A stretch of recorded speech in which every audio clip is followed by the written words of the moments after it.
Olá, pessoal, boa noite para todo mundo que está chegando aqui em mais um episódio do Mais Que Autismo. Primeira coisa, quero agradecer por vocês estarem aqui, pedir para que vocês curtam esse vídeo, compartilhem com outras pessoas e não esqueçam aí, ó, gente, de se inscrever no canal. Hoje a gente vai falar sobre níveis de suporte no autismo e também autismo em mulheres. E para isso a gente chamou aqui novamente para conversar com a gente o Dr. Matheus Trilico. Então, primeira coisa, Dr. Matheus, obrigada por estar voltando aqui Eu que conversando com a agradeço, é uma gente. honra sempre. E aí quero já falar também, pessoal, que já tem um episódio aqui do Dr. Matheus falando sobre autismo em adultos e TDAH. Então, vai ficar aqui no final desse vídeo, você pode acessar ali para conferir o que a gente conversou nesse outro episódio, tá bom? Então, Dr. Matheus, vamos começar assim, uma das coisas que tem muita discussão hoje em dia, que a gente nota, é a questão dos níveis de suporte do autismo. Então, o que são os níveis de suporte e em que eles estão divididos, o que impacta isso mesmo na vida da pessoa, né? Kelly, é um tema muito importante, na verdade é um prato cheio para discussão, né? Isso para dar problema, bagunça, é tranquilo.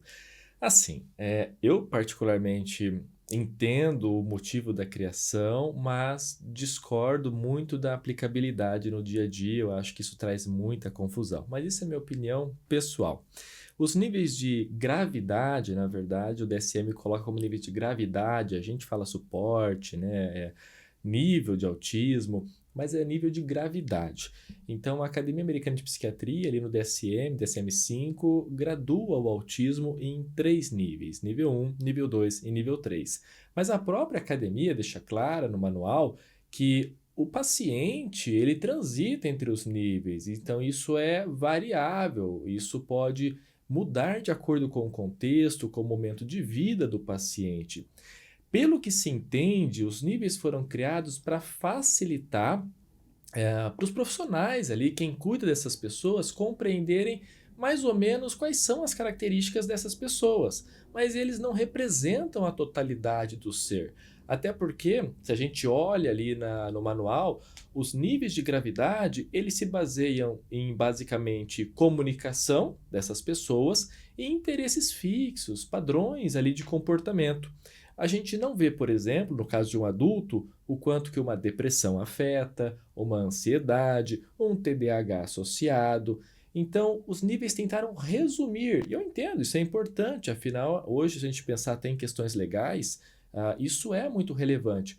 Porém, o grande problema aqui é que não representa na totalidade essas pessoas, e muito mais do que isso, você olha lá na tabela, as linhas são claras na tabela, mas na prática não é assim, de um nível para o outro, não é uma linha, não é igual atravessar um rio.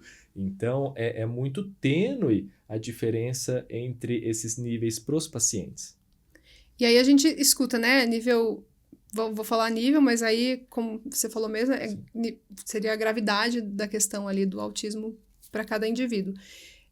Mas a gente tem nível 1 de suporte, nível 2, nível 3, que antigamente a gente chamava ali de leve, moderado e grave, né? Até hoje, acho que assim, algumas pessoas falam que isso é errado, mas a gente tem que pensar para o leigo. As pessoas não sabem nem o que é autismo. Você vai ficar falando autismo nível 1, nível 2, então é autismo leve, autismo moderado, autismo grave. É claro que do ponto de vista científico, a gente sabe o que nós estamos falando, né? Mas para o leigo é muito difícil falar nível 1, o que é nível 1? Então, ok, é antigamente denominado autismo leve. Isso gera um outro problema, porque muitas pessoas se sentem ofendidas com esse leve. É porque daí dá a impressão de que a pessoa não precisa de apoio nenhum, né? De suporte nenhum e que ela, é leve, você consegue Mas aí, levar as coisas. isso é legal. E eu sempre falo para os pacientes, não existe nível 0. Não tem, tudo começa no 1. Então, quando a gente faz um diagnóstico do autismo em alguém, a gente parte do pressuposto que essa pessoa minimamente necessita de algum suporte, tem alguma gravidade, tem que ter prejuízo. Quando a gente fala que alguém é autista, a gente está falando que essa pessoa deve ter prejuízo em decorrência do autismo, daquelas características. Então, o leve significa mais leve do que os outros níveis, mas obviamente tem prejuízo, não tem nível 0, tudo começa no 1. Até eu falar de prejuízo, é importante a gente ressaltar aqui, que a gente estava conversando em off ali, né? Que muitas vezes as pessoas confundem e acham que tudo agora se enquadra como autismo, né?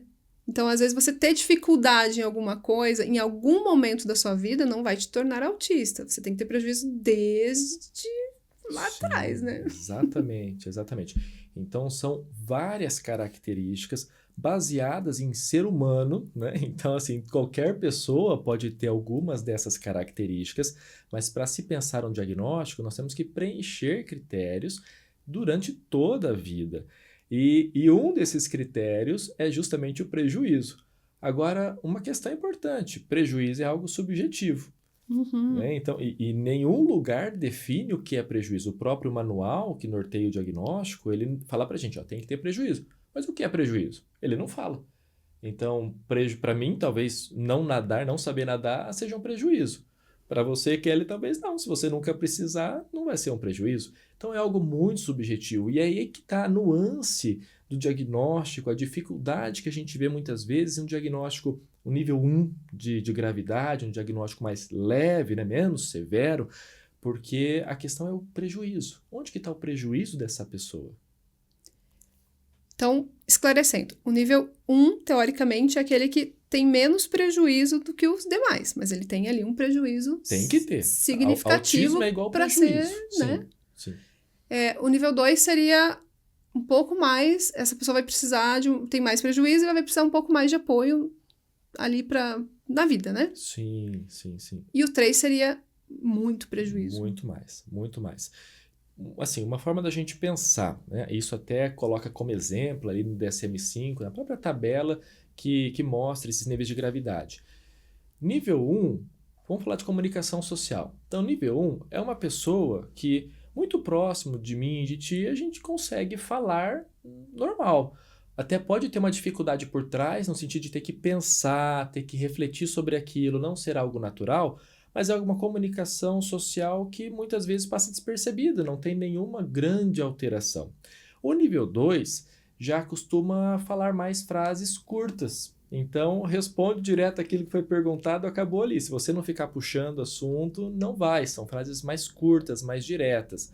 O nível 3, às vezes, é até não verbal, né? Então, às vezes não tem nem a frase ou responde minimamente o que é perguntado. É muito difícil conseguir conversar com uma pessoa nível 3. Tem essas questões. Isso é um exemplo. É claro que é muito mais complexo do que isso. É tão complexo que até para os próprios médicos que trabalham com isso todo dia é difícil, não é fácil você falar para um paciente se ele é nível 1, nível 2. O nível 3 ainda acaba sendo um pouco mais fácil pela gravidade, mas o nível 1, principalmente, essa linha tênue entre 1 e 2, é muito difícil. Sim, até porque se a gente for pensar no nível 1 de suporte, né? Vem outras questões que a gente até já falou um pouquinho, que era a questão de camuflar aquilo que você, né? Os teus prejuízos, você vai aprendendo ali apanhando na vida, digamos, né? Sim, a camuflar algumas coisas, né? Sim. E aí parece, aos olhos dos outros, que você tá bem, né? Sim, mas a questão é o sofrimento por trás. Então, não é o que os outros pensam, é o quanto você sofre para fazer eles pensarem assim. Exato. É o que não é natural. Então, por exemplo, eu tive um caso essa semana, é sempre bom ilustrar, as pessoas conseguem entender com mais facilidade. O paciente, ele chegou, ele conversou com todo mundo, cumprimentou ali a secretária, tal, né? Enfim, fez a confirmação da consulta, os dados, mas ninguém sabia que para ele conseguir fazer isso, ele teve que ligar para a esposa entrar antes, falar para ele quantas pessoas havia na sala, preparar a secretária para a chegada dele, para depois ele entrar quando ela mandasse um WhatsApp para ele falar: está tudo bem, pode entrar. Então, para quem estava ali e assistiu a cena, foi tudo normal, transcorreu com a maior naturalidade. O que aconteceu por trás, ninguém sabe. Provavelmente, se ele não tivesse a ajuda da esposa, ele nem conseguiria entrar, né? Exato, que ela é o apoio dele, o suporte dele. E aí, doutor Matheus, no seu caso, recebe adultos. Sim. Né? Esses adultos que chegam, a maioria vem sem um diagnóstico. Então, Sim. chegou na vida adulta ali sem diagnóstico. Então, a grande maioria é nível 1, que chegou ali porque não percebeu, né? Exato. Mas existem casos mesmo que, mesmo no nível 2, assim, a pessoa passou mesmo desapercebida ali. O nível 3 acho que é mais difícil, É né? mais difícil. Ou levou outro diagnóstico, né? Às vezes só deficiência intelectual, aí é uma questão mais complexa. Mas a maioria, sim, é nível 2. Eu tenho pouquíssimos pacientes... Desculpa, nível Deu 1 um. é nível 1. Tenho pouquíssimos pacientes que chegaram como nível 2 ainda sem diagnóstico, mas isso acontece. Isso geralmente acontece quando a gente tem famílias muito simples, famílias que não tinham acesso quase nenhum à saúde, ali muitas vezes nem mesmo à educação, então não tinham conhecimento. E se a gente pensar na questão genética por trás dessa condição, às vezes o pai, a mãe, os irmãos, todo mundo era mais ou menos do mesmo jeito e estava na normalidade. Para eles, aquela convivência, aquela situação era uma situação normal e isso atrasou o diagnóstico. Então, quando eu vejo um nível 2, geralmente esse é o contexto. Uhum. E aí, outra questão muito particular mesmo que a gente vai tocar, né? Então, assim, eu posso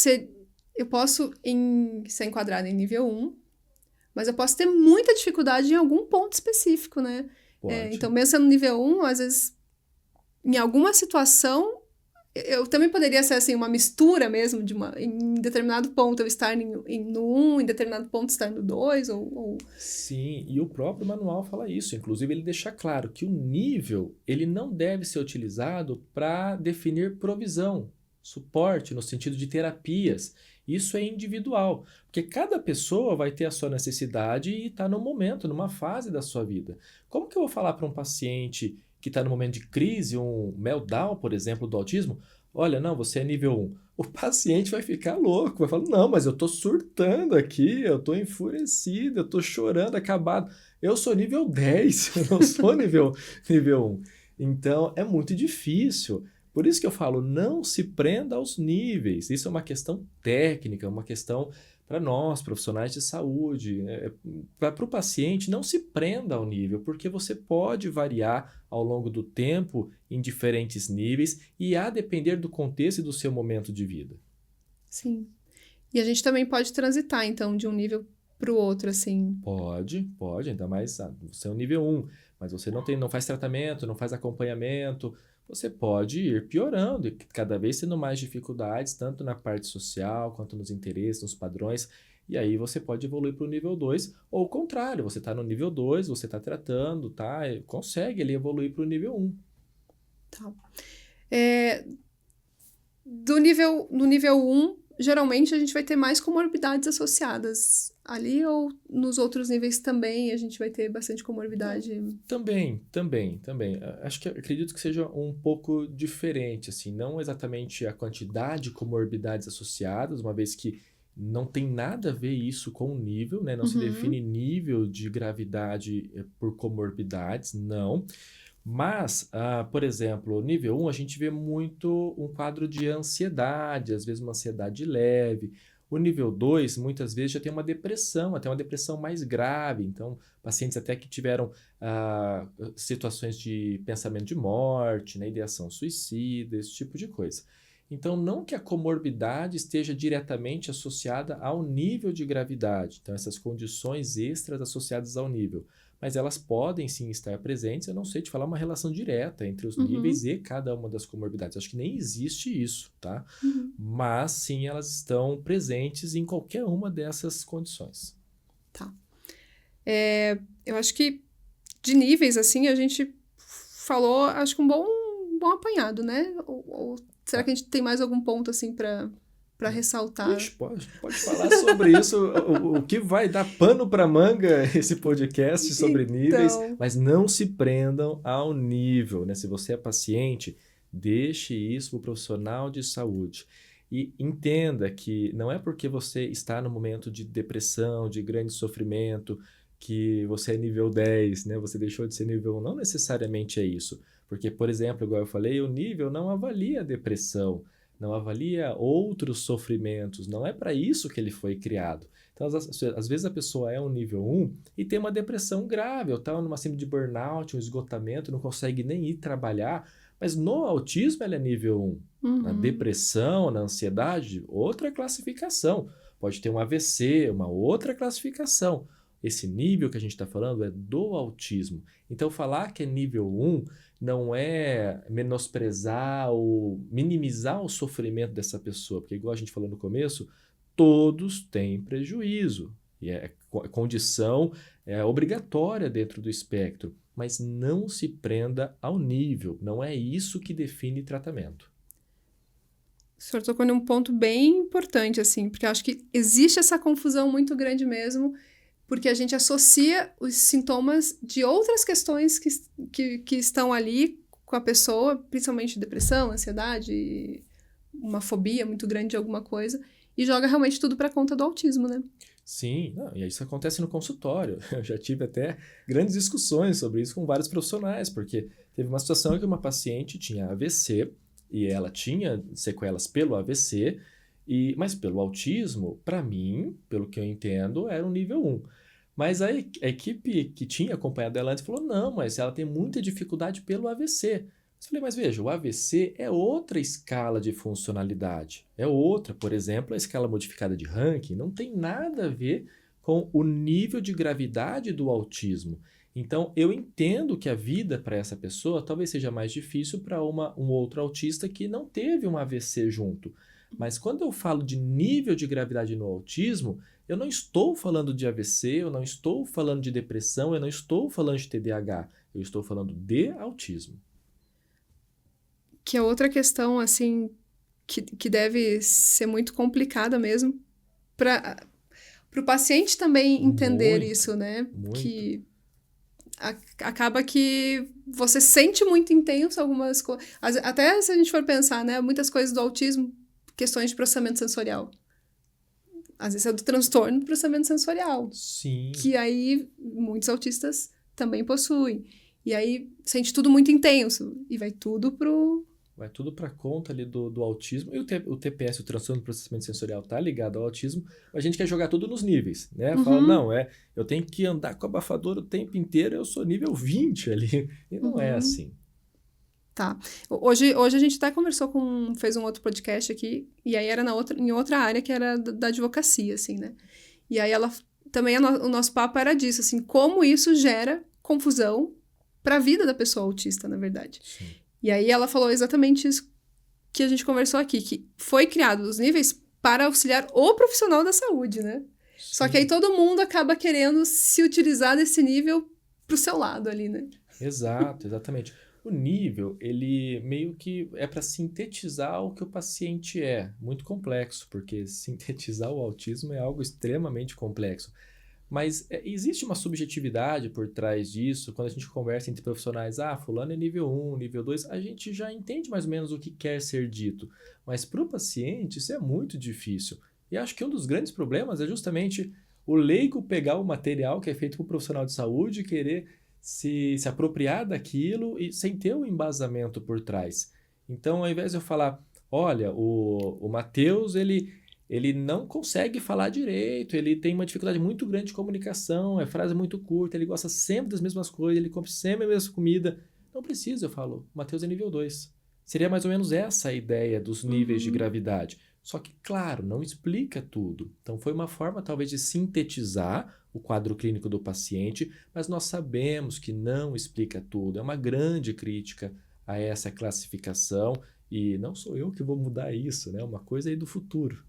Que provavelmente muitos profissionais eu vejo falando, né? Que o DSM vai passar por algumas adaptações ali. Sempre porque passa. O autismo não existia antes, agora tem, pelo menos, a gente consegue falar sobre isso. Então vai passar. Por isso, não se prenda ao nível.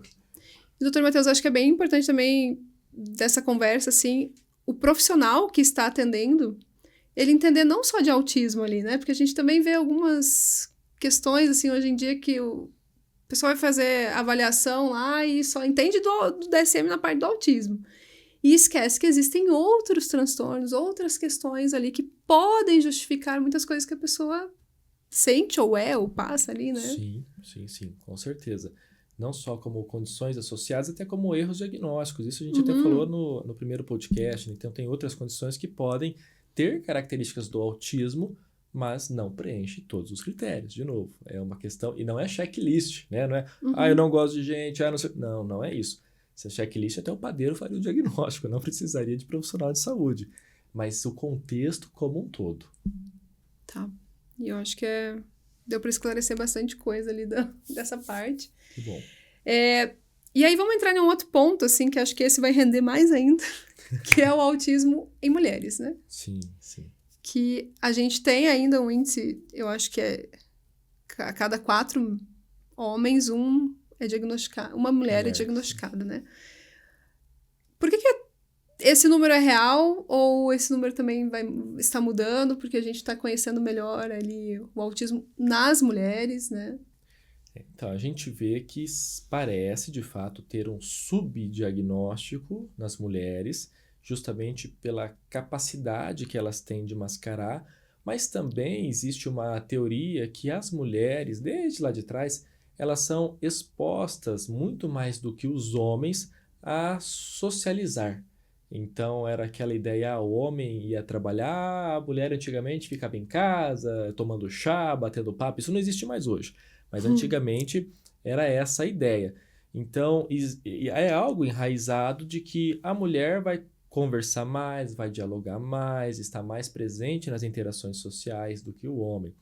Porém, nós sabemos, sim, que nesse ponto, eu falo para todos os pacientes, a mulher é muito mais inteligente que nós homens, né? A capacidade ali de interpretar as coisas, de aprender, de copiar padrões é fantástico e isso atrasa muito o diagnóstico. Então, em muitos casos, para quem, de novo, não conhece aquela pessoa por trás da máscara que ela usa no dia a dia, não entende o sofrimento que existe para fazer o que ela faz. Então, acredito que a estatística ela é subestimada, sim, no público feminino, principalmente por essa questão da dificuldade de perceber esse diagnóstico nas mulheres. Porque a gente percebe lá nas meninas, lá, quando você vai ter o diagnóstico na infância, você vê um número muito maior de meninos diagnosticados. E as meninas, a gente vê que elas são diagnosticadas a partir ali um número grande de meninas sendo diagnosticadas a partir da adolescência, né? Da pré-adolescência em diante, assim. Porque, teoricamente, acho que a Benaya veio aqui uma vez e falou, né? Já, por exemplo, o hiperfoco das meninas. Elas geralmente têm o hiperfoco que as outras meninas também têm, né? Ah, eu gosto de bonecas, ou sei lá, de unicórnios. Coisas que daí os pais nem percebem alguns sinais ali que estão já desde a infância, né? Mas vai passando, né? Sim, e a menina é quietinha, ai, que linda, que bonitinha, não dá trabalho. Agora, o menino, que a gente espera que já seja um terror, se ele é quietinho, fala, não, esse menino tem algum problema, aí já vai investigar. Então, essa questão cultural também por trás. Sim. E aí, no consultório, como adultos, assim, a mulher geralmente chega em que fase da vida? Tem uma fase que parece que está exigindo mais dela e ela vai procurar, ou... O meu público, eu faço essas estatísticas aí, pelo menos a cada 3, 4 meses, é mais de mulheres. Incrivelmente é mais de mulheres. A grande maioria na faixa ali dos 25 aos 45 anos. Então é um adulto jovem, tá? Essa é a principal fase que me procuram. Por quê? Eu vejo que nessa fase, então, tem a questão dos filhos. É a fase que a mulher geralmente tem filho, aí o filho recebe o diagnóstico, aí ela percebe as características e fala, não, mas eu também era assim. Então aí vai procurar o seu diagnóstico, ou porque é a fase ele também de casamento, né? Então acontece muito divórcio, muita dificuldade no relacionamento com o parceiro, com a parceira, por questões relacionadas ao autismo, e aí começa, mas será que o problema sou eu? O que está acontecendo? E também vai buscar ajuda. E aí tem um outro grupo que é uma sensação extrema de não pertencimento. Então passou ali 4, 5 décadas de vida falando, quem sou eu? Né? Todo mundo me acha estranho, o que está acontecendo? Eu ouvi falar nesse tal de autismo, eu tenho que ver se eu me encaixo nisso daí. Geralmente são essas situações que eu encontro, mas muito mais mães de crianças diagnosticadas com TEA. Falou de não pertencimento, né? Vamos falar um pouquinho mais do masking também, que as mulheres, de modo geral, acabam fazendo muito mais, né? Acho que o homem também faz, mas assim, a mulher acaba fazendo mais, né? A mulher tem uma capacidade muito boa de conseguir fazer isso. Acho que o homem não sabe fazer. eu não sei. Se eu for fingir alguma coisa, minha esposa descobre na hora. Mas mulher... E eu não tô sendo machista, nada disso. Mas mulher é muito boa nisso daí. Mas tem um sofrimento muito grande por trás. Muito grande. Sim. Não é natural. É isso que as pessoas não entendem. Então, às vezes falam, não, mas não tem como você ser autista. Olha, você conversa com a gente, você olha nos olhos, você sorri, né, cumprimenta, mas isso não tem nada a ver. Hoje a gente sabe que olhar nos olhos é uma tática, tudo bem, e os estudos mostram que o autista olha menos nos olhos, isso é estudo, mas hoje tem tática. Então essas mulheres, por exemplo, olham ou no óculos, né, aqui no meio dos olhos, alternam um olho para o outro, ou olha um pouquinho e desvia. Então hoje tem muita técnica por trás. A grande questão aqui é aprender. As meninas, desde criança, elas veem ali as amiguinhas, as outras pessoas interagindo e começa a copiar os padrões. Então vai copiando, incorpora aquilo e usa essa máscara, essa camuflagem, o masking que a gente fala. E isso torna, então, mais difícil o diagnóstico. Até hoje eu atendi uma paciente que recebeu o diagnóstico hoje, ela mora fora do país, recebeu o diagnóstico com 56 anos. E é um caso de masking, né? Então, a filha, depois do diagnóstico, falou, agora faz sentido, porque em casa você é uma pessoa e fora você é outra. E para mim, eu nunca entendia, né? A filha falando, fora você sorri, socializa e tal, mas em casa, não consegue, porque lá fora veste uma máscara. E as pessoas não entendem como isso gera sofrimento, né? Muito sofrimento. Como isso é difícil para você manter, porque não é assim, agora eu não tô sendo natural, eu tô tendo que pensar, eu tô tendo que me policiar o tempo todo para ser algo, tentar ser ou pertencer, para poder pertencer a um grupo, mas eu nunca vou estar no mesmo, porque é diferente, né? É diferente. Em relações muito superficiais, normalmente ninguém percebe. Sim. Vai comprar o pão na padaria, ninguém vai notar. Mas quando você começa a conviver muito com a pessoa, e aí começa a ter uma intimidade, vai ficando mais claro que não, existe um esforço por trás daquilo. Mas nessas relações, os small talks, né, aquelas conversas de elevador, ninguém vai perceber isso. Sim. Tem uma série agora na Netflix que é de uma menina que é uma adolescente, 16 anos, e ela não tem o diagnóstico na série ainda. E ela, o tempo todo, ela fala, eu nunca consigo me enquadrar, né? Eu tento, mas eu sempre acabo sendo a estranha. Porque daí eu penso demais e aí eu respondo, tenho a resposta errada para aquela ocasião. Ou não faço como todo mundo faz de uma forma natural. E para mim não é natural, né? Sim, sim. Só que aí, Kelly, acho que a gente tem que ter um cuidado. Porque, igual a questão do não pertencimento, que eu mesmo falei, e isso, né, de não se enquadrar, existe um problema que, assim, a gente vê ao longo do tempo que a própria psiquiatria, eu sou neurologista, né? Mas, enfim, falando da psiquiatria, a psiquiatria, ela evita muito dar um diagnóstico. Então, assim, você é borderline, você tem esquizofrenia, é aquilo, não, vamos tratar os sintomas, ver o que está acontecendo, ver como que fica, como evolui. Não se tem aquilo, vou te dar um laudo de borderline. É muito difícil a gente ver isso. Hoje está mais frequente, mas era muito difícil. Então, o que acontece? A gente vê muitas pessoas que têm uma sensação mesmo de não pertencimento. Fala, não, eu não sou bipolar, eu não sou borderline, eu li o manual lá, não bate. E esse não pertencimento tem acabado caindo nas contas do autismo. Então, as pessoas falam, não, eu não pertenço a nada, eu sou autista. Não é bem assim. O autismo está levando aí uma fama de captar todas essas pessoas que têm a sensação de não pertencimento, mas não é assim que funciona.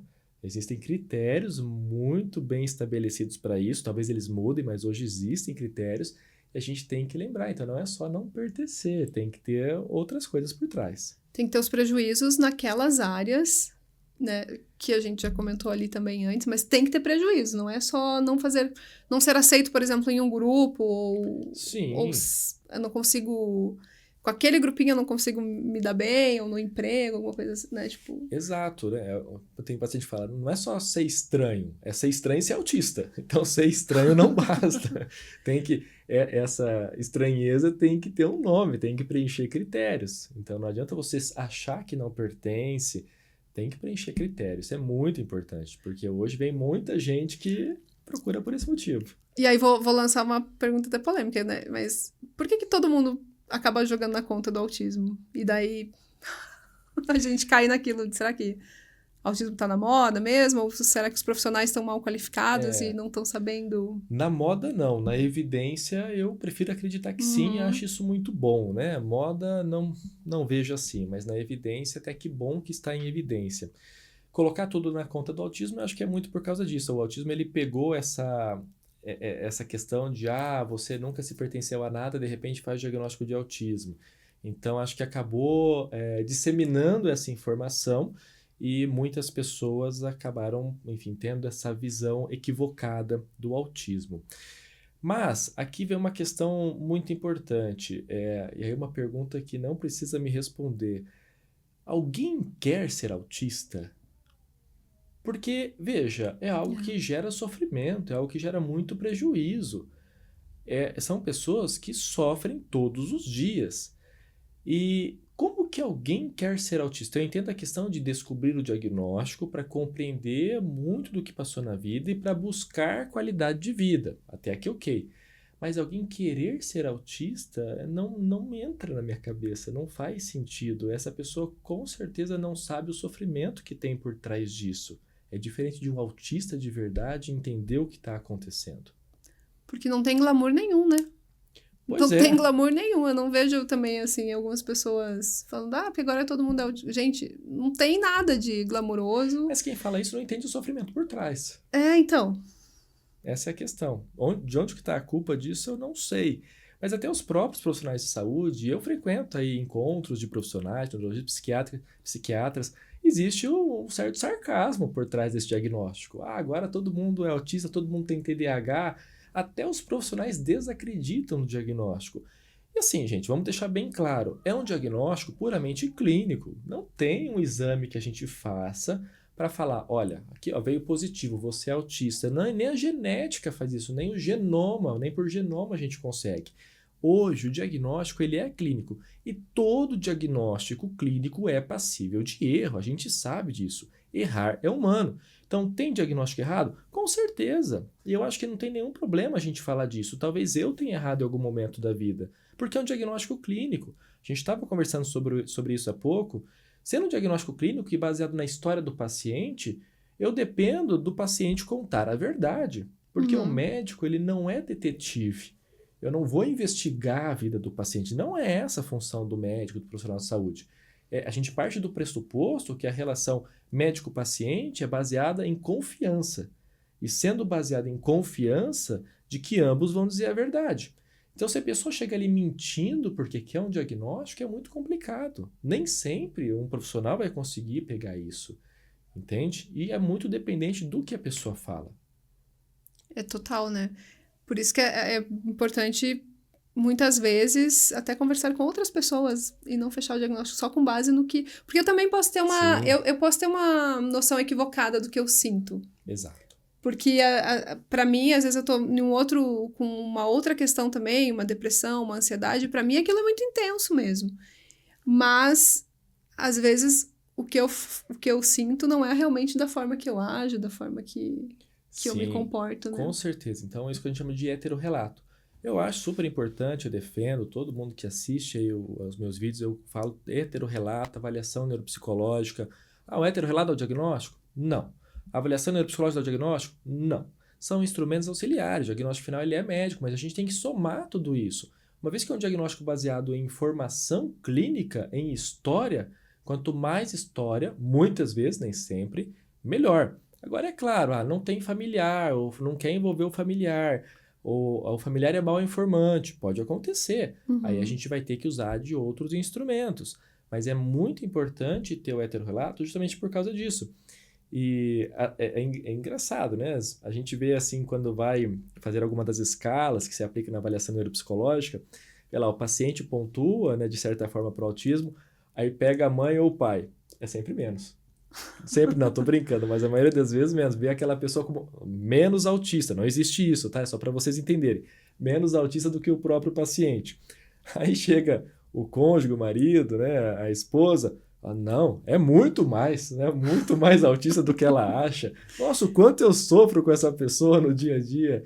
Então, a gente vê muito isso. É diferente a visão. Isso é só para falar para vocês que a visão das pessoas é diferente, muitas vezes, do próprio paciente. Sim. E aí, falando ainda das mulheres, né, da questão, a mulher, e aí vou juntar duas coisas. Então, não ter o diagnóstico, muitas vezes também você não entende por que você age de determinadas maneiras, porque algumas coisas acontecem na sua vida. E muitas mulheres autistas, a gente sabe disso, elas são muito mais vulneráveis a questões de assédio, Sim. ficam mais vulneráveis mesmo ao perigo mesmo, assim, né? Então, também o diagnóstico acaba ajudando para você ter consciência e até entender essas relações que são tóxicas e que podem ser prejudiciais para ela, né? Sim. Uma coisa que a gente vê muito no autismo é ingenuidade. Uhum. Uma vez que a gente parte do pressuposto que o autista é uma pessoa objetiva, direta, literal, que tem dificuldade em entender sarcasmo, mensagem subliminar, ironia, malícia, essas nuances da comunicação humana, é uma pessoa que passa a ser muito suscetível justamente a essas situações. Então, um amiguinho, né? Uma pessoa faz ali um sarcasmo, mensagem subliminar, usa ali uma metáfora, e eu tenho vários pacientes, vários. Infelizmente, isso é recorrente. Principalmente, então, mulheres vítimas de abuso, né? Assédio, abuso sexual. Né? Então, isso é muito grave mesmo. Por ingenuidade. Eu pergunto, por que você acha que isso aconteceu? Eu fui ingênuo. Ele me chamou para ver o pôr do sol na casa dele e eu achei que eu ia ver o pôr do sol. É mais ou menos dessa forma que acontece, é ingenuidade.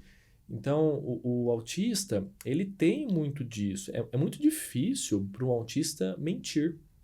Porque mentir, você tem que inventar algo do nada, você não tem previsibilidade, você é pego de surpresa, você tem que criar uma história, preferencialmente não baseada num repertório prévio. Então, é muito difícil para o autista mentir.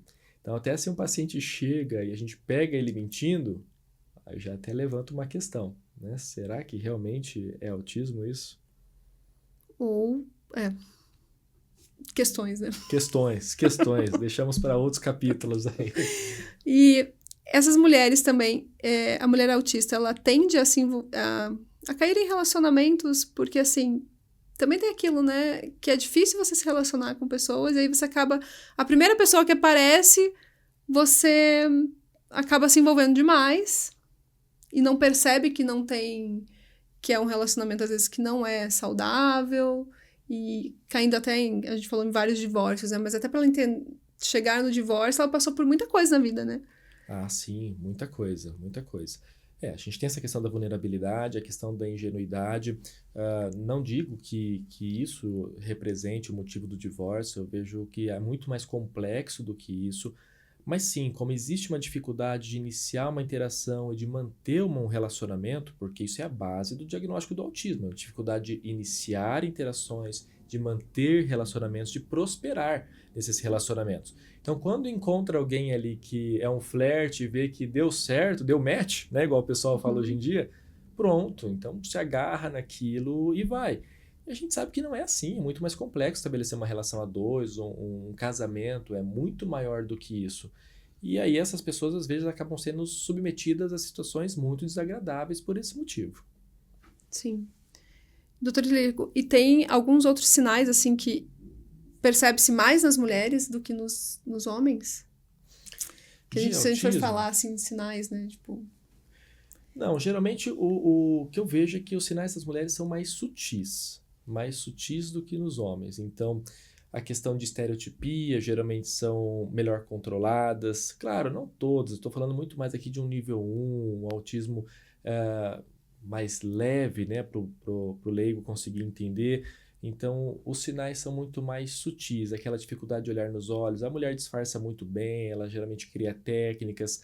A questão da hiperacusia, então dificuldade ali, hiperreatividade auditiva. A mulher tem o cabelo comprido, ela coloca ali um fone no ouvido, um protetor auricular, ninguém vê, ninguém percebe que ela tem essa dificuldade, a não ser que ela fala. Então, são muito mais sutis, mas alguma característica inerente, idiosincrática ali, patognomônica do diagnóstico de autismo em mulheres, não, isso não tem.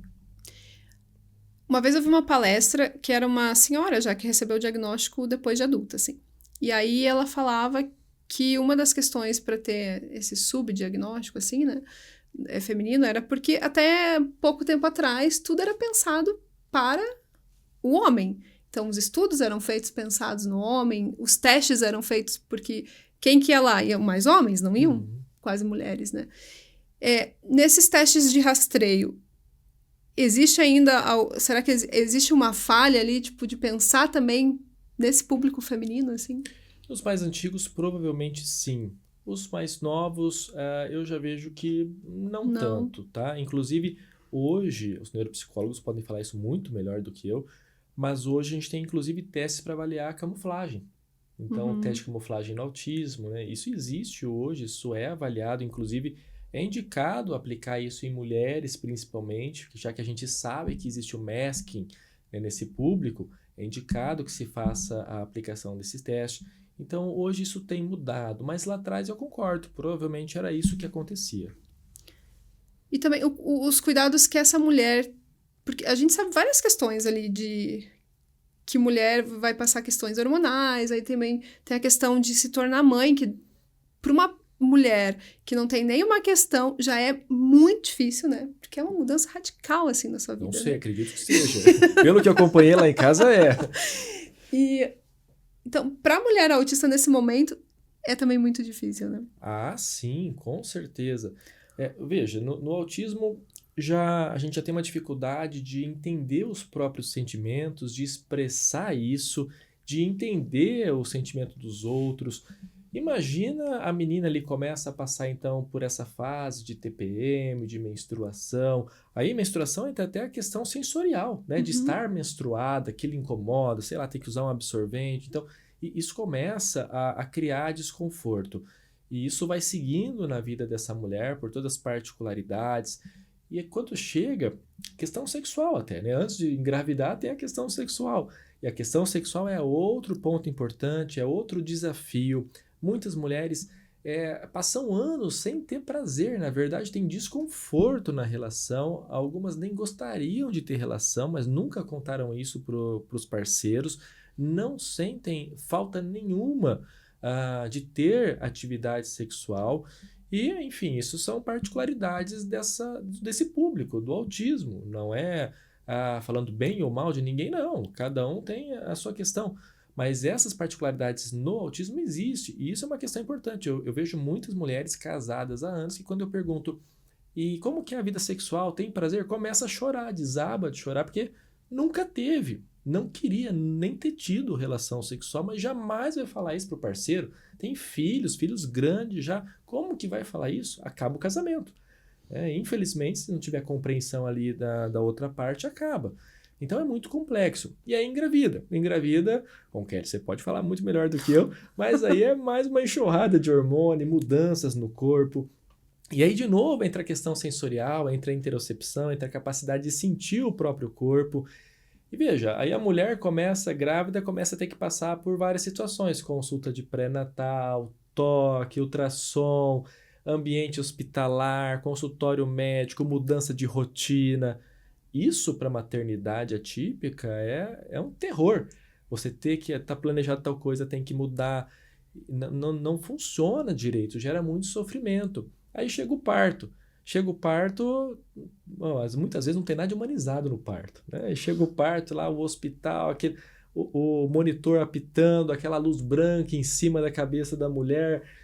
Não vai, é muito sofrimento, além de toda a questão sensorial de novo envolvida, a questão de dor, o puerpério ali imediato, né? Logo depois que a criança nasce, aí entra o choro da criança, mais sensorial, é muito estímulo, muito. E muitas vezes essa mulher não estabelece uma comunicação efetiva com o seu parceiro, não tem uma rede de apoio para dar suporte ali, e as pessoas não entendem quais são as limitações. Isso gera uma sobrecarga absurda para elas.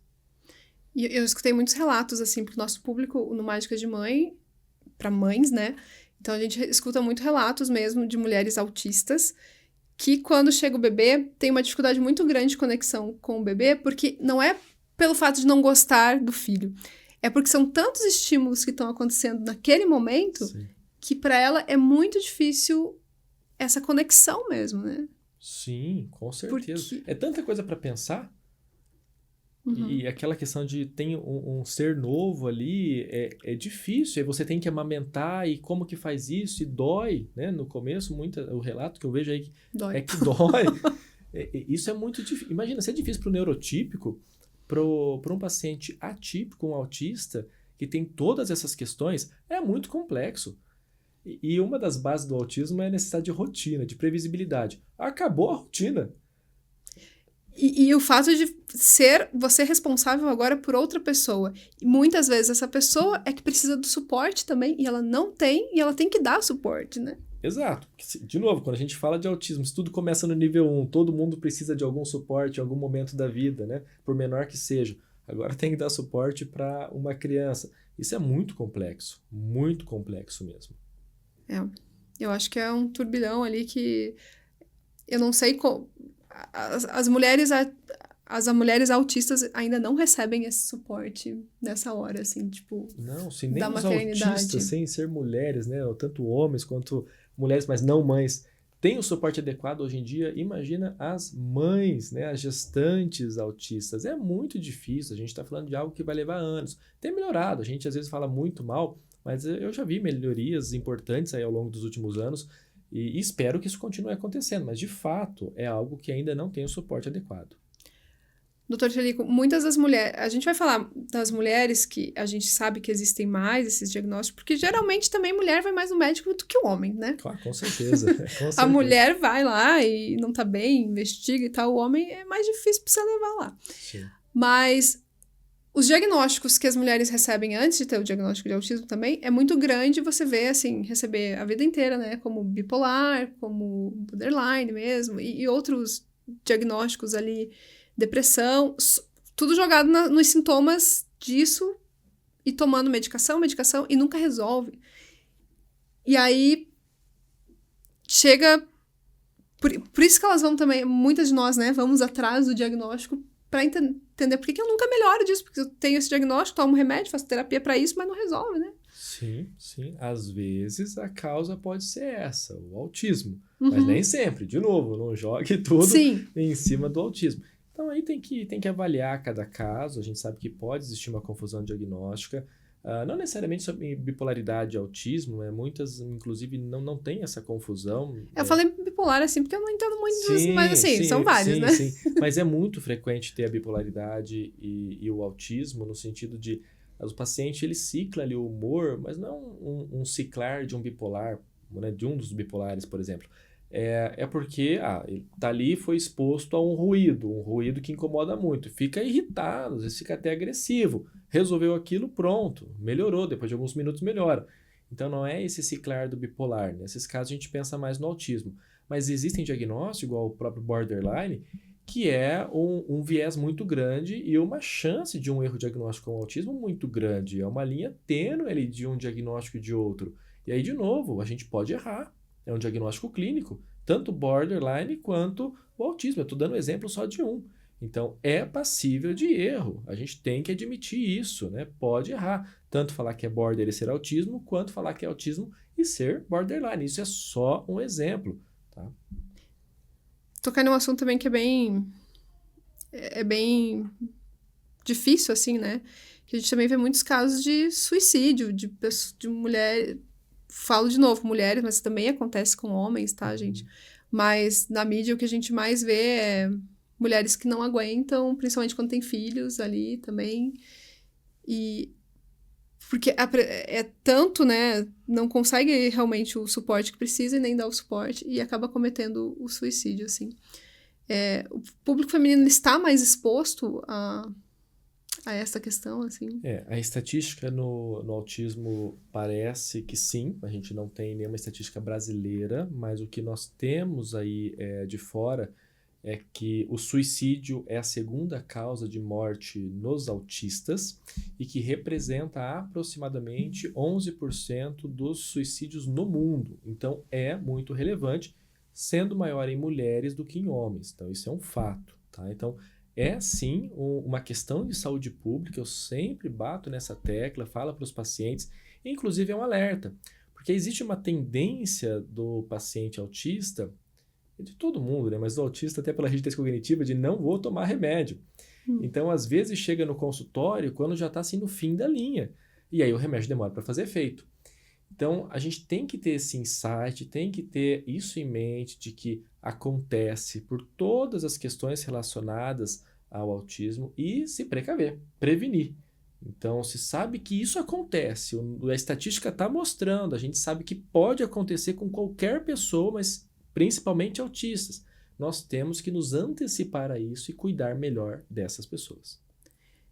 Essa rigidez ali para aceitar o remédio também é uma questão cultural, nossa, assim, que parece que... Eu lembro, assim, não vai tomar remédio antidepressivo que você vai ficar viciado, né? Tipo, pois é, não, isso de ficar viciado, acho que todo mundo fala. Eu acho, eu não sei, a visão que eu tenho é que culturalmente o brasileiro até gosta de tomar remédio, mas dentro do espectro ali, os pacientes geralmente não querem a medicação, a pessoa está ali sofrendo, ansiosa, deprimida, não quer remédio. Eu falo, tá bom, eu vou fazer essa proposta, pensa, já estou acostumado, então pensa, daqui a algumas semanas a gente conversa de novo, aí muda de ideia.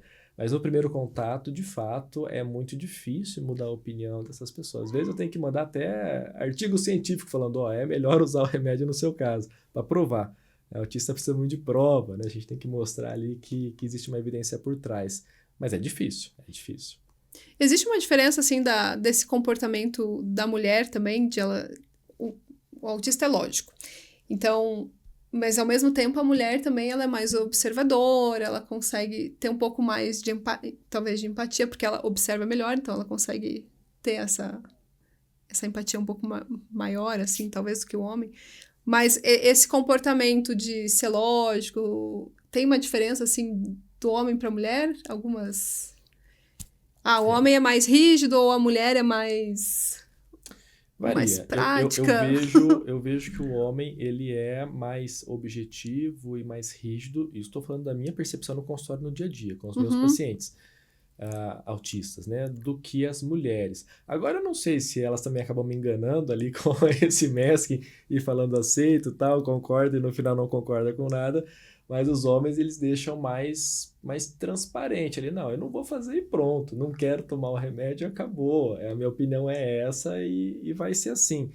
A mulher, ela, pelo menos durante as consultas, é muito mais flexível a aceitar opiniões, né? Recebe de uma forma melhor as opiniões. Nem sempre as acata, mas existe uma receptividade melhor do que o homem nesse sentido.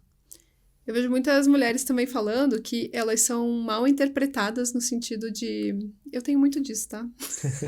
Tá bom. Que eu sou mais séria, então, tipo, pra transparecer... Por mais que eu esteja sentindo algo, às vezes é difícil de eu comunicar que eu tô sentindo aquilo. Eu posso estar feliz, mas eu tô séria. E aí, eu vejo muitas mulheres falando que chegam pra elas e falam, nossa, mas você tá sempre brava, ou você tá sempre mal-humorada. Isso é muito comum. E entra aquela questão de compreender o próprio sentimento, de saber expressar esse sentimento e também de compreender o sentimento dos outros, a expressão facial, a linguagem corporal. Essa é a pergunta que eu faço todos os dias, praticamente todos os pacientes. E aí algo que a gente vê, você falou da mulher, né? Mas no dia a dia, é assim, eu pergunto, você tem dificuldade para expressar o sentimento? Aí a mulher fala, não.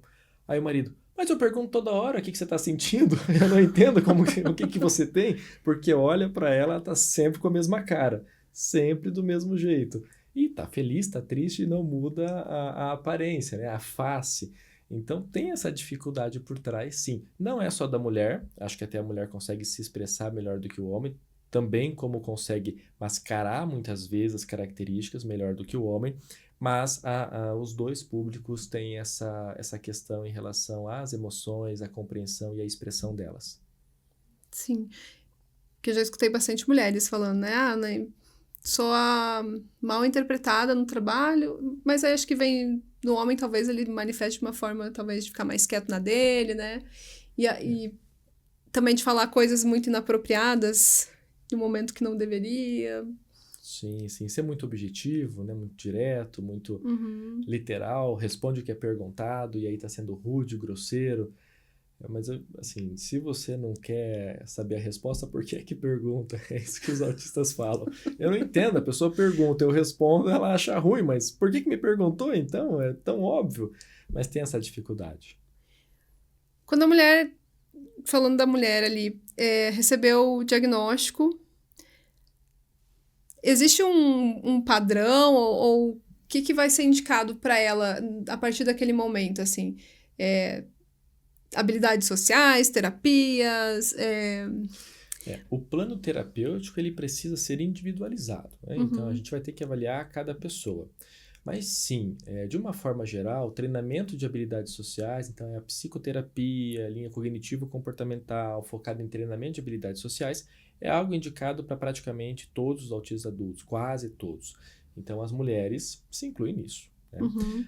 Elas acabam muitas vezes tendo uma performance melhor do que os homens nesse tipo de terapia, de novo, por toda a questão por trás, desde a formação, né, cerebral dela, a habilidade que tem de copiar padrões ali, de mimetizar isso no dia a dia, mas existe um treinamento de habilidades sociais que é muito importante para esse público.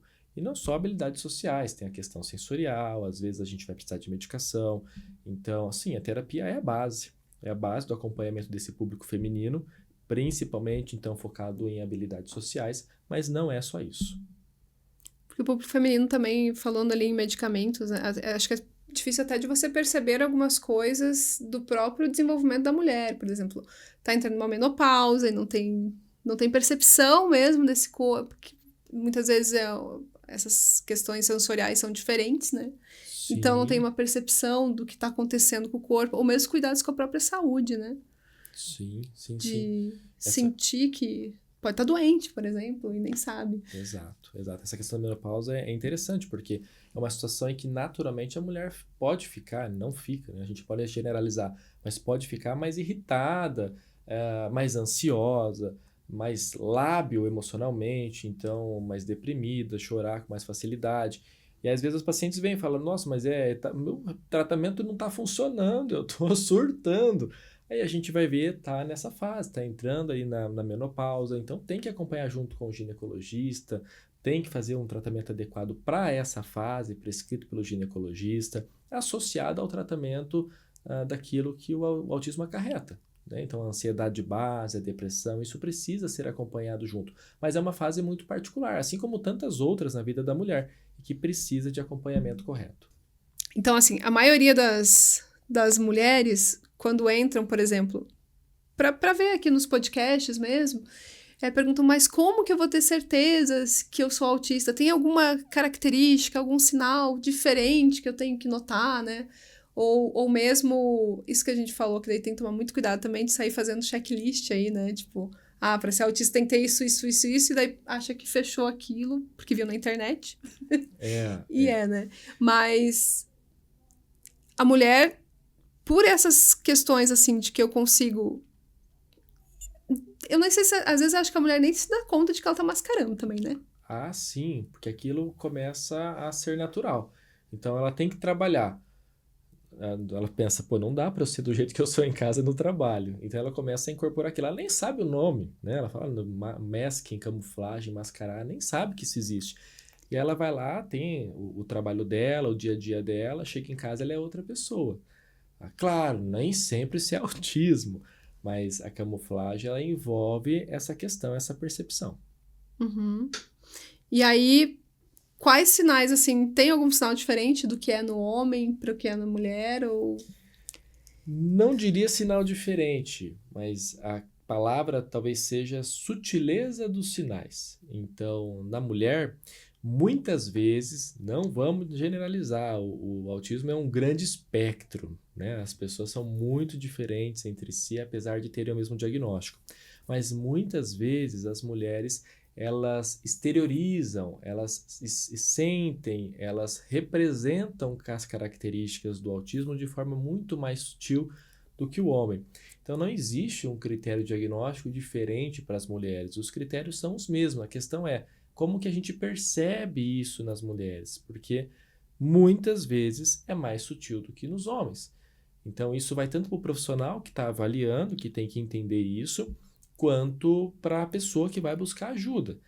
Então, claro, tem que ter uma noção, pensar, poxa, então pode ser autismo. Ok, então vamos procurar ver se é um diagnóstico. De novo, não coloca tudo na conta do autismo. O autismo não tem culpa de tudo, mas vale a pena procurar o diagnóstico, porque se não for, maravilha, vida que segue, vamos pensar em outra coisa, pode tratar mesmo assim as dificuldades, mas se for, pelo menos não passou uma vida inteira sem saber o que tinha. E aí, sendo com base em evidência científica, a gente consegue traçar um plano terapêutico já focado naquelas dificuldades.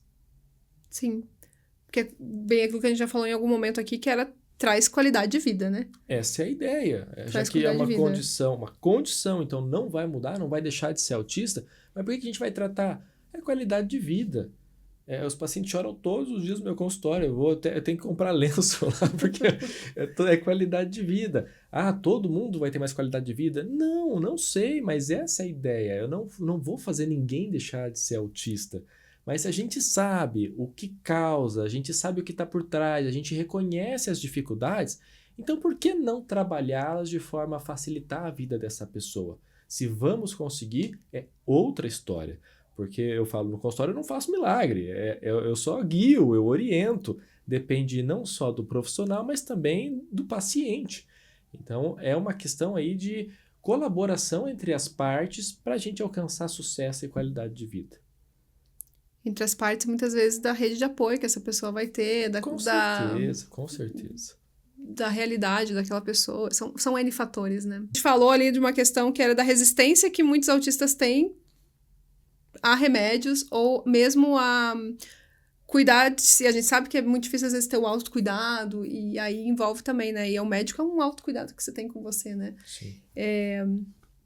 Mas muitos autistas não entendem mesmo essa necessidade, né? Recebeu às vezes o diagnóstico porque o filho recebeu, mas eu cheguei aqui, né? Eu tô bem, tipo, é difícil admitir ali que alguma coisa é diferente do que você estava acostumado na sua vida toda, né? E aí não quer seguir também, né? Não quer procurar um médico, não quer procurar a medicação que pode melhorar. E isso tem, assim, uma base mesmo voltada no autismo ali, a resposta? Por que a pessoa tem essa dificuldade de... Não, assim, uma resposta clara para isso não, né? Por que tem essa dificuldade? Acho que são, de novo, vários fatores, incluindo a rigidez. Mas você falou uma questão importante. A pessoa diz, mas estou bem. Será que está bem? Porque estar bem é relativo. O que eu vejo mais é assim, vivi até agora assim, o que vai mudar na minha vida ser diferente? E aí é aquela questão, um exemplo, ok, você tem dor todos os dias, mas é bom ter dor? Ou você gostaria de não ter dor? Ou ter menos dor amanhã do que você tem hoje? Então a questão não é deixar de ser autista ou não ter dificuldades, porque o autista vai ter dificuldades. A questão aqui será que não existe um caminho mais fácil do que aquele que você está fazendo para chegar no mesmo lugar? Será que com a ajuda de pessoas profissionais aí de saúde, eu não estou falando só de remédio, mas se a gente pensar no profissional ali orientando, guiando, será que você não conseguiria performar mais, chegar mais longe, sofrendo menos? Porque o sofrimento vai existir, a gente está falando de autismo, o prejuízo vai existir, mas sofrendo menos, tendo menos prejuízo do que se você fizesse isso sozinho. Então, no diagnóstico tardio, a gente vê muito isso e pessoas que estão em vários níveis da sociedade. Eu tenho pacientes que são médicos, pacientes que são juízes, promotores, políticos, atores, e todos chegaram a determinado ponto da vida. E a questão não é aonde chegaram, mas aonde podem ir e qual custo isso vai ter, com o acompanhamento correto e sem o acompanhamento correto. Lembrando de novo, o suicídio nessa população é muito importante. Então, o suicídio ele vem principalmente por um esgotamento, um cansaço extenuante, a ansiedade, a depressão. E vem justamente porque não é fácil viver assim. Então, se você tiver alguém te guiando, igual a mãe pegando na mão da criança e ensinando a andar, será que não é mais fácil?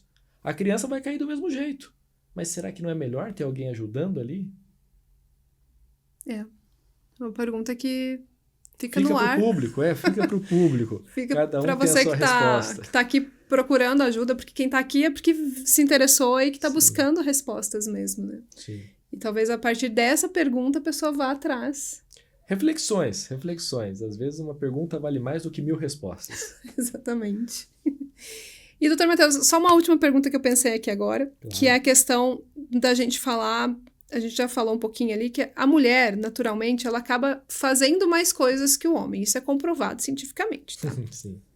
Muito melhor. Então, inclusive. ela tem, principalmente, uma carga de trabalho que acaba sendo maior e leva a um esgotamento também. Na verdade, as pessoas dizem, mas ela aguenta tudo, ela tem aquela frase, né, guerreira, porque ela consegue aguentar. Mas muitas vezes essa mulher também, nesse momento, não está aguentando, né? Sim. Então, pra mulher autista que tá ali naquela situação, né, que ela não está aguentando, o que a gente, pra gente deixar assim, né? Tem que Perceba. reconhecer o limite. Tem que entender o limite, que o limite existe. Não vai virar receber o diagnóstico de autismo, né? Descobriu lá que tem autismo, TDAH, ou tá usando remédio, não virou super heroína, né? Não virou superwoman, não vai a Mulher Maravilha, nada disso. Então tem que reconhecer o limite, tem que entender qual é o limite e aí ter uma comunicação clara, no caso de uma esposa com o seu parceiro, de uma filha com o seu pai, de quem é o suporte, quem está junto com os filhos. Tem muito, inclusive, mães autistas de filhos autistas que têm condições de ter um autocuidado ali legal, mas que assume tudo. Então tem que estabelecer limites, às vezes, para cuidar de si mesma, em detrimento, não é que deixar de cuidar, mas dar um suporte menor para conseguir reorganizar essa energia para o seu autocuidado, para não entrar em esgotamento, não surtar, não enlouquecer. Isso em qualquer público, mas no mundo atípico, muito mais. Porque tem que reconhecer o limite. E essas pessoas têm uma dificuldade muito grande de reconhecer o limite, justamente porque passaram a vida sofrendo. Sofrer é uma coisa natural. Mas não é natural. Não deveria ser natural. Isso tem que ter um limite. Então, comunicação clara. Converse com quem está junto, converse com a sua rede de apoio, estabeleça uma rede de apoio. Tem que ter apoio, mas tem que falar. Não adianta, estou sofrendo, não vou falar para ninguém. Não, tem que ter uma comunicação clara. E aí, se não tiver essa comunicação, busca ajuda de um profissional para que você venha a ter, né? Exato, para que essa é a consiga. ideia. Não fazemos milagre, mas a gente vai tentar ajudar. É que eu ia até falar uma coisa que é assim, quando você recebe o diagnóstico de um filho atípico, você já tem muito preconceito em volta, né? Quando é o adulto recebendo, a gente tem um preconceito maior ainda porque é minimizado esse diagnóstico, porque as pessoas não acreditam. Você chegou até ali, então você não é, né? Sim. E aí isso gera também nessa pessoa, se eu falei e não fui ouvida, e se eu falo eu só recebo crítica ruim, né? Até esse medo de se abrir e de construir essa rede de apoio, né? Porque parece que eu não tenho, eu tô isolada, e daí vai levando para essas coisas que a gente falou, né? Inclusive do suicídio e de tudo mais, né? Porque vai gerando mais sofrimento. O contar, muitas vezes, que você é autista parece que gera mais sofrimento. Isso a gente vê muito nos grupos de autistas adultos falando, né? Sim. Contei e ninguém acredita. Sim, sim. São várias questões por trás. A gente tem a questão do mito do autismo agora estar na moda, então ninguém acredita, nem os profissionais de saúde, imagina os leigos. Tem muita coisa por trás, acho que não tem uma resposta fácil para isso, mas a ideia é, se tem alguém que te ajude de alguma forma, coloque essa pessoa na rede de apoio. E, de novo, eu acho que é comunicação, Kelly. Eu acho que tem que falar. E não é questão de ser autista ou ser neurotípico. Para várias situações é muito difícil ser compreendido, ser entendido. Eu entendo que para o autismo pode ser ainda maior. Mas se a gente não fala, como que a gente vai saber se a pessoa vai apoiar ou não? Se você nunca expõe isso, como que você vai saber se vai receber algum apoio? Eu sei que aqui para a gente talvez seja fácil falar e para a pessoa isso é muito difícil. Eu não imagino a dor que exista por trás disso, não consigo imaginar. Mas se a gente não coloca isso em palavras e dissemina para as outras pessoas, é improvável conseguir uma rede de apoio. Como você vai conseguir uma rede de apoio para características do autismo se quem vai te apoiar não sabe o que é o autismo? Não tem como te apoiar. Quando você está em crise, o que a pessoa vai fazer? ela não sabe como que é a sua crise, ela não sabe o que você espera que seja feito na crise. Então, estabelecer a rede de apoio também é mostrar quem é você, quais são suas dificuldades, quais são suas características, quais são suas idiosincrasias, para que essas pessoas consigam te ajudar. E não é fácil, não vai ser fácil. Assim, às vezes até em serviço de saúde você tem uma crise, um meltdown, shutdown e não tem o suporte adequado. Imagine em casa. Isso é muito difícil, não tem uma resposta clara para isso, infelizmente, mas acho que a questão é tentar. Acho que a palavra tentar e não desistir de você. Se aquela pessoa não te entendeu, segue. Né? Sim, muitos não vão entender. Segue, vai. Porque senão você fica também gerando outras coisas, né? Você fica às vezes obsessivo com aquilo, te gera mais sofrimento, e aí tua saúde vai ficar pior. Porque daí vem as comorbidades daí, né? Exato. Porque... É complexo, mas não sei, acho que assim, eu parto do pressuposto que o ser humano é uma caixinha de surpresa, né? Acho que é isso, Dr. Matheus. Acho que a gente falou muitas coisas aqui sobre nível de suporte, sobre autismo em mulheres. Acabamos estendendo, porque não tem como se ater só nesses assuntos. A gente acaba generalizando mesmo para todo mundo aqui que está assistindo. Então, obrigada de novo. Eu que agradeço, sempre uma honra. Obrigado a todos que estão assistindo. Kelly, você é fantástica. Parabéns pelo trabalho que você faz. O que precisar e eu puder ajudar, estarei à disposição. Obrigada, Dr. Matheus. E obrigada para vocês que ficaram aqui com a gente assistindo. Então, dá um like aí no vídeo, compartilha com outras pessoas, se inscreve no canal. E semana que vem a gente tem outro episódio por aqui. Obrigada, pessoal.